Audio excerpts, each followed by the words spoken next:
Whenever the water sides of a boiler have been opened, it must be inspected, closed, and hydrostatically tested before being placed back in service.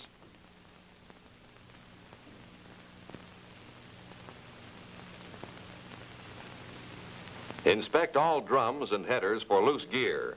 Also, be sure they are clear of personnel. All the internal steam drum fittings must be reinstalled. First, the internal feed pipe,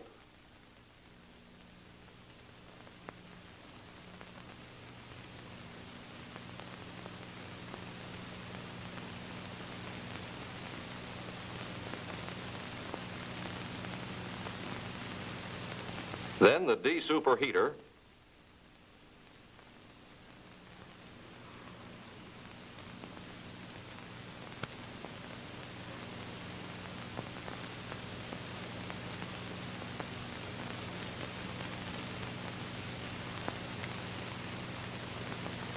next, the dry pipe,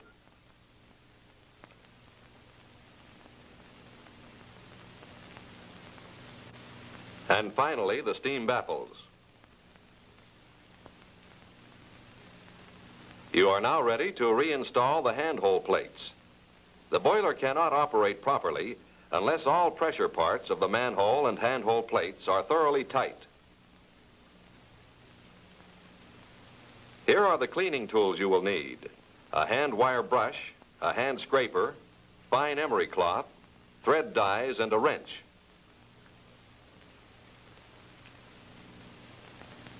The gasket seating surfaces on both the plate itself and the header or drum must be thoroughly clean.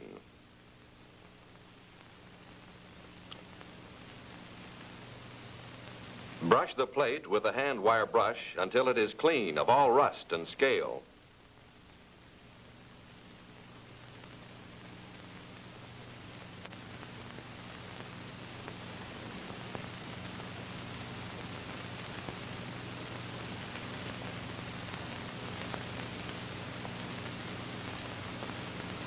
Be sure to give particular care to the threads and gasket seat.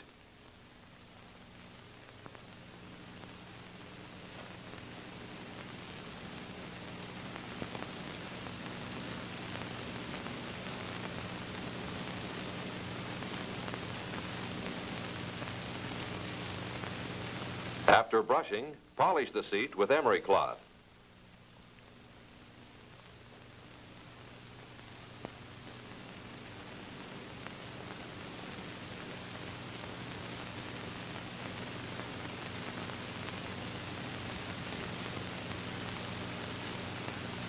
Next, oil the threads.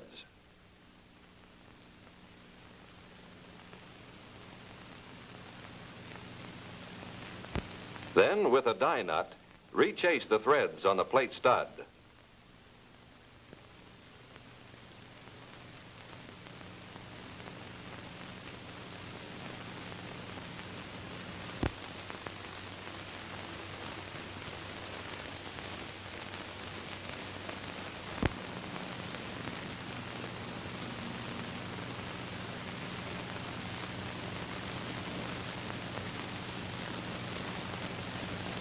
Now, brush the seat of the header with a short handle wire brush.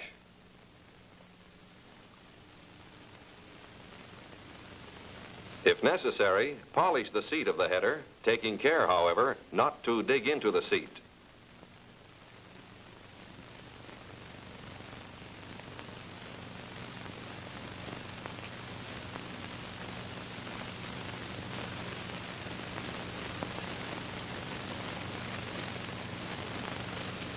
Then, using a flashlight and a hand mirror, inspect the seat of the header for any bits of the old gasket remaining on the seat.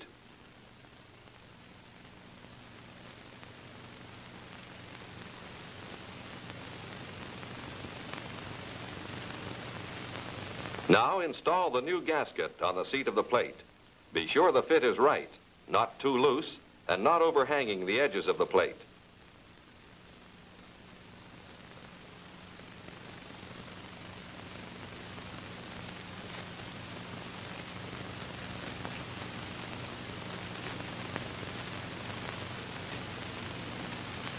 Using an open-end wrench, set up the nut lightly, just enough to hold the plate in position. A light tap will help the plate to seat firmly.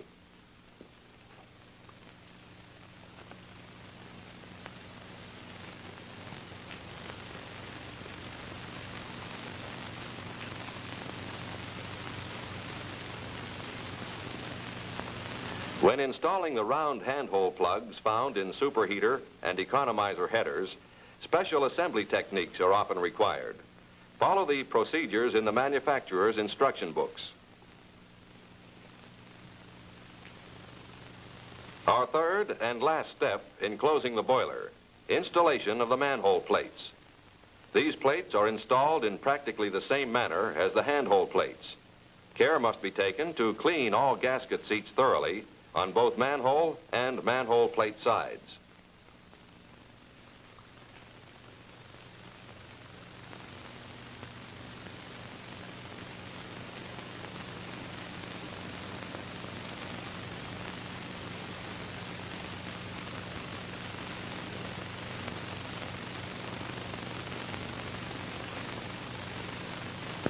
With both seats cleaned, install the gasket on the plate.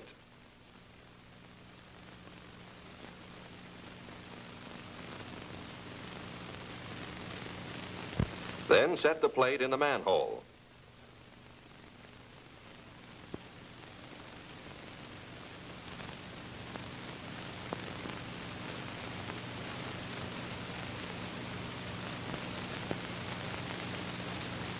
Set the arch bars in place. Thread on the nuts and tighten lightly. Then center the manhole plate accurately in the manhole opening. The clearance between the opening and the shoulder in the manhole plate should not exceed 1/16 of an inch all around. If excessive clearance exists, report it. With the boiler closed, it is now ready for hydrostatic testing.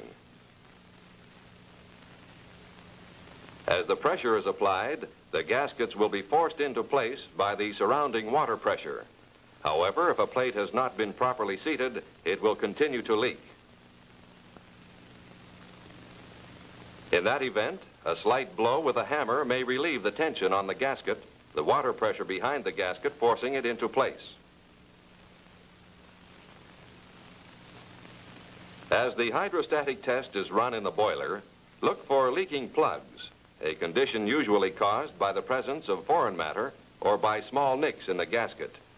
In such a situation, the leakage can be corrected only by breaking down the fitting, removing it from the header, and re-cleaning or replacing the necessary parts.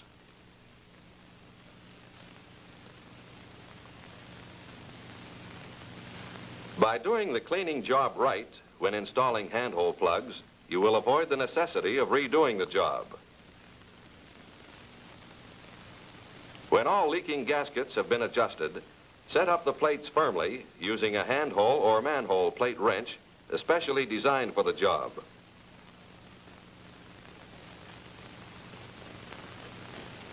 The successful hydrostatic test proves that the boiler has been properly closed and is ready to be put back in service.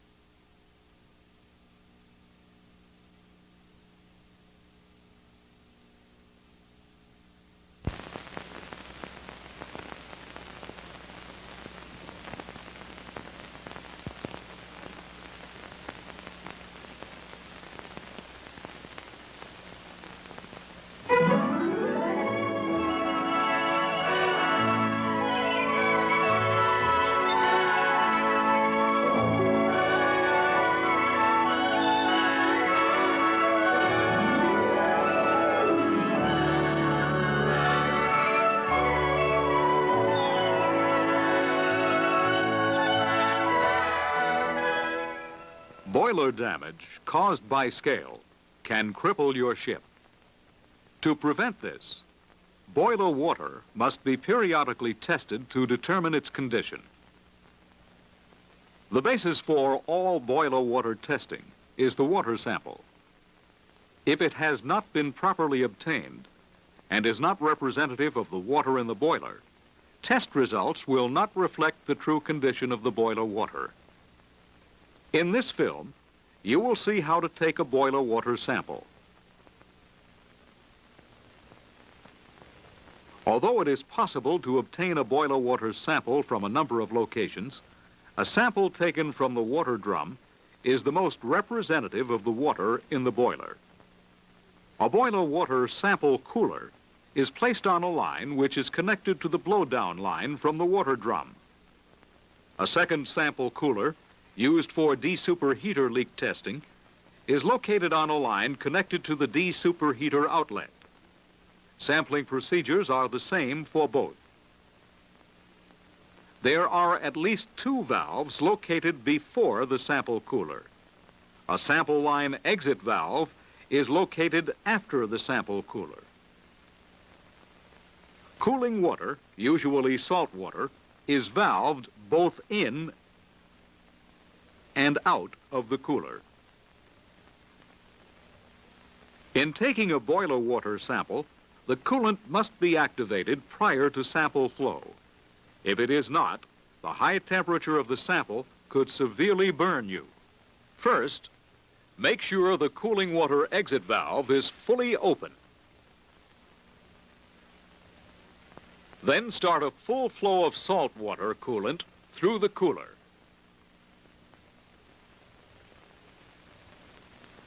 Starting with the water drum, open all valves between the drum and the cooler.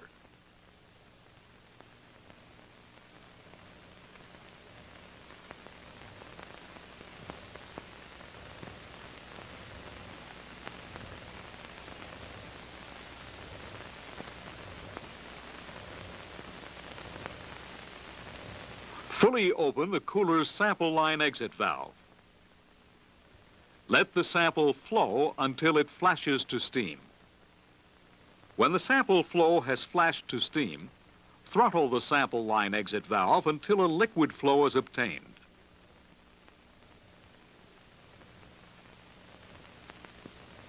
Let the water flow until its temperature is less than 100 degrees Fahrenheit. Usually, this will take at least 5 minutes. When the sample temperature is less than 100 degrees, rinse the quart plastic sample bottle several times with some of the sample.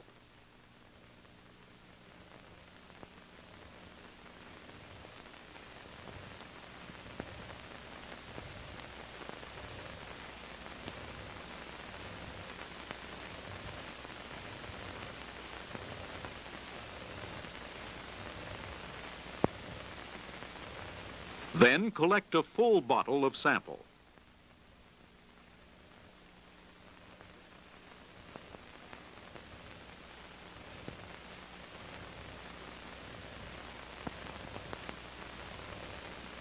Cap the bottle to prevent particles from dropping into the sample and to minimize exposure to air. Once the sample has been collected, it must be tested within 30 minutes for accurate test results. To secure from sampling, first, close all valves on the sample line, starting with the valve closest to the water drum and working out to the sample exit valve.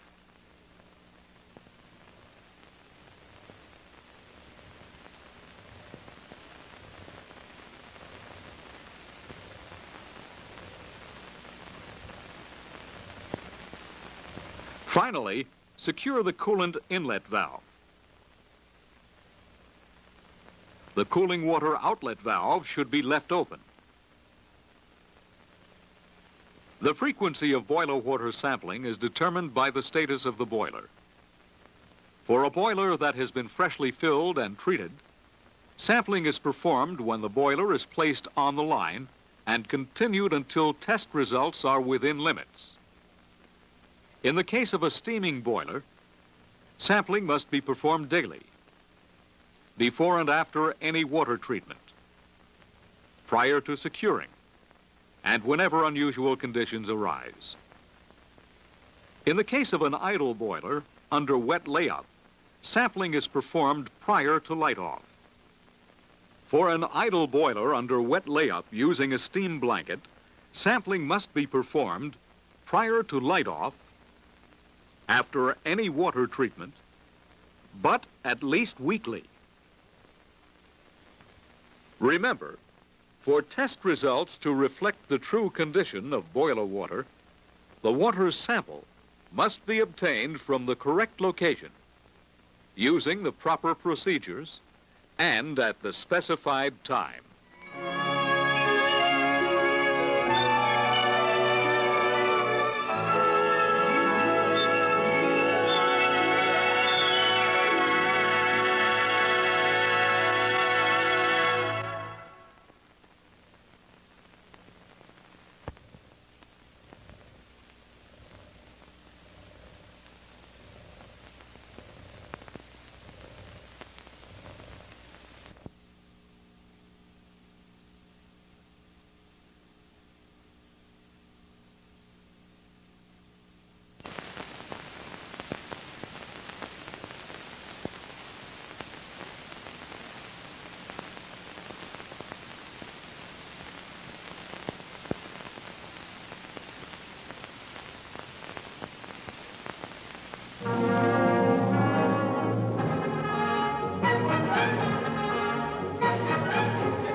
The deposit in this boiler tube was caused by solids in the boiler water, a condition caused by seawater contamination. To prevent this, the chloride content of boiler water must never exceed prescribed limits. Therefore, both boiler water and feed water must be tested at specified intervals. In this film, you will perform the chloride test. The procedure is the same for both boiler water and feed water. First, prepare the 3 reagents used in the test: chloride indicator, nitric acid, and mercuric nitrate. Chloride indicator is stocked in capsule form to prevent deterioration.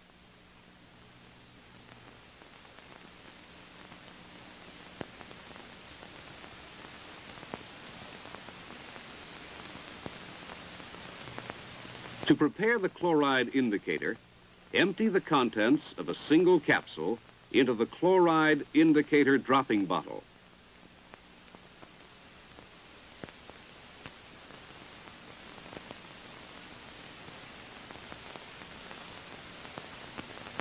Next, add 50 milliliters of 95% ethyl alcohol or isopropyl alcohol.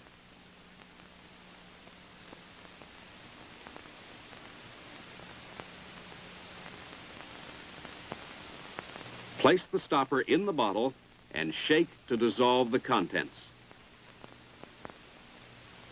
To prepare the nitric acid reagent, transfer 50 milliliters of stock nitric acid to the reagent bottle.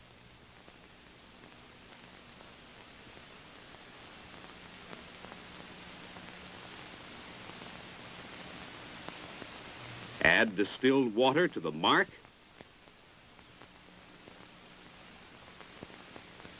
and mix contents. Place the burette assembly on the reagent bottle and pump up the burette. Follow the same procedure to prepare the mercuric nitrate reagent. Transfer 50 milliliters of stock mercuric nitrate to the reagent bottle.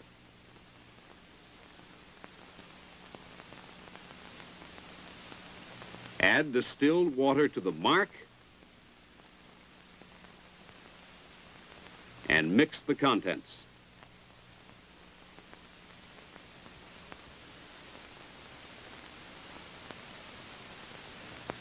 Place the burette assembly on the reagent bottle. Pump up the burette.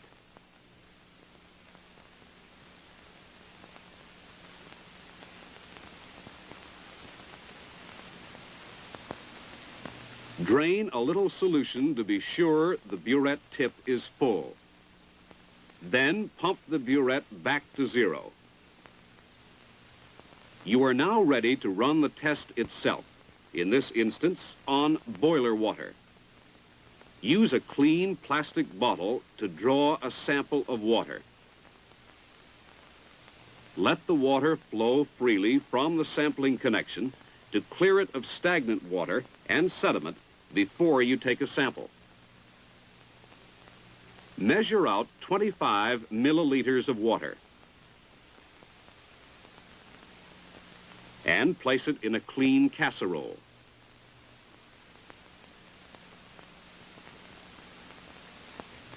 Add 5 drops of the chloride indicator.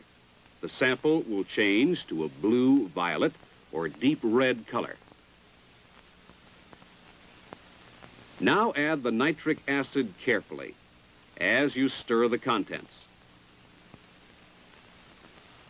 Continue this process until the blue-violet or deep red color changes to yellow. Then add exactly 1 milliliter of nitric acid to obtain the proper acidity. You are now ready to start the mercuric nitrate titration. Stir the solution and add mercuric nitrate until the casserole contents just change to a blue-violet color. A faint blue color will first appear. Do not mistake this for the blue-violet color. Read the burette, 0.6 milliliters, and log the quantity used.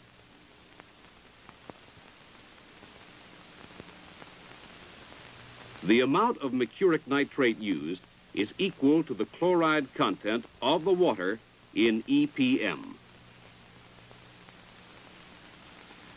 For testing feed water, the procedures are identical with the boiler water test, except a 100 milliliter sample is used. Because the volume is 4 times as large, the mercuric nitrate used must be multiplied by 0.25. This equals the chloride content in EPM.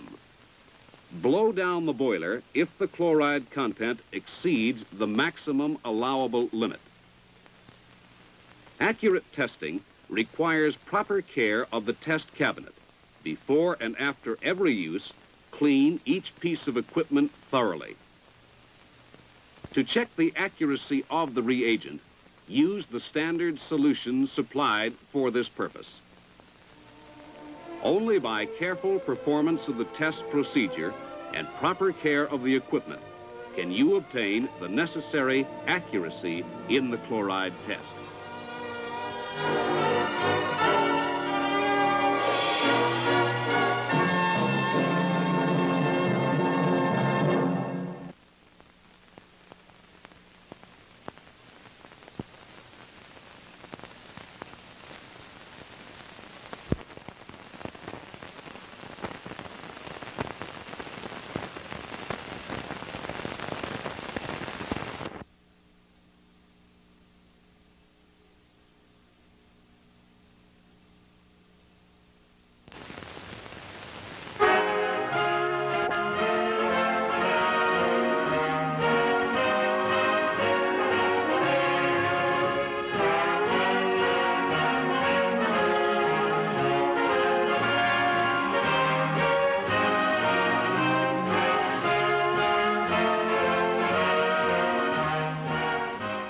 This diagram represents, in a general way, the several types of vapor compression distilling units used by small surface ships and by submarines to distill fresh water from seawater. There are 3 main components: an evaporator where seawater is boiled and the vapor condensed to make distilled water, a compressor, electrically driven, which generates heat by compressing the water vapor, and a heat exchanger, which uses hot liquid discharges to preheat incoming seawater. Heat exchangers and compressors are fairly common, so they'll not be described here. Evaporators are less familiar. This is an actual evaporator cut away to show its interior. For our purpose, this crowded arrangement of chambers and tubes will be shown like this. All essential features are represented. Note the 4 chambers, that chambers 1 and 3 are connected by tubes, and that chamber 2 is connected to the compressor and to chamber 4. Only 4 tubes are shown here, but actually there are several hundred. This film shows in general how vapor compression distilling units work and how to operate them. For precise information about any particular type, consult the appropriate technical manual. In an operating unit, many things are happening at the same time, and so we'll have to look at it in parts.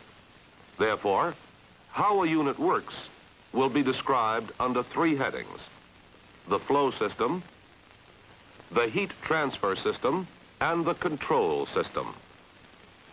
The flow system traces the movement of fluid and shows in a general way what happens to it. Flow starts with seawater pumped through the heat exchanger into the evaporator. It pours through a downcomer, rises through tubes, where it comes to boiling and enters the top chamber. Here, the flow divides. Following one path, some of the boiling seawater spills into the brine overflow to carry away much of the scale-forming sea salts that otherwise would soon clog the evaporator. The hot brine flows through the heat exchanger and goes overboard. Following the other path, water vapor produced by the boiling passes through baffles to remove any salt-laden drops and then goes through the compressor. To distinguish between the initial vapor and compressed vapor, we'll call the compressed vapor steam from now on. The steam flows down into the next lower chamber and condenses on the tubes as distilled water. The hot distilled water drains to the bottom chamber, passes through the heat exchanger, and then goes to storage tanks. In surface ships, pumps move the discharges. In submarines, gravity flow moves the discharges. The brine collects in a tank, and at intervals, compressed air blows it overboard. In a similar manner, the distilled water collects in another tank and is blown to storage.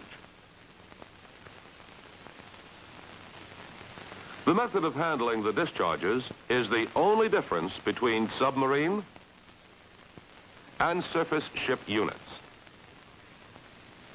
Otherwise, operation is basically the same for both. This concludes the description of the flow system. In the heat transfer system, you'll see where the heat comes from and how it maintains boiling. There are 2 heat sources: the compressor, which is the main source, and electric immersion heaters. For starting, the immersion heaters boil the distilled water, filling these spaces with hot vapor. This vapor, in turn, boils the seawater, producing vapor in the upper chamber. When water changes to vapor, the vapor absorbs the large quantities of heat that cause the change. In an operating unit, the hot vapor passes through the compressor.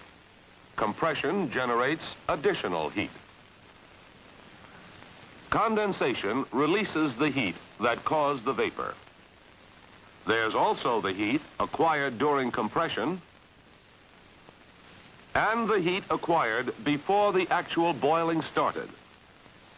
Of the total heat, some transfers to seawater in the tubes.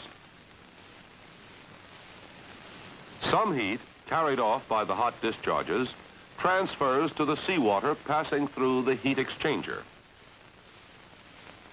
The heat transferred at the heat exchanger and at the tubes boils the seawater, passes to the resulting vapor, and by way of the steam, returns to boil more water. Thus, there's a continuous heat cycle from seawater to vapor to steam, back to seawater, and so on. Most of the available heat is used for boiling, but some heat is lost by way of the warm discharges leaving the heat exchanger, and some heat is lost through radiation. When the compressor cannot supply enough heat, additional heat is provided by the immersion heaters, which turn on or off as they are needed. The control system includes all the devices for controlling unit operation. The control system also includes the indicators which reveal conditions within the unit. Two controls are for maintaining vapor temperature. One, a seawater feed valve, which regulates seawater feed rate,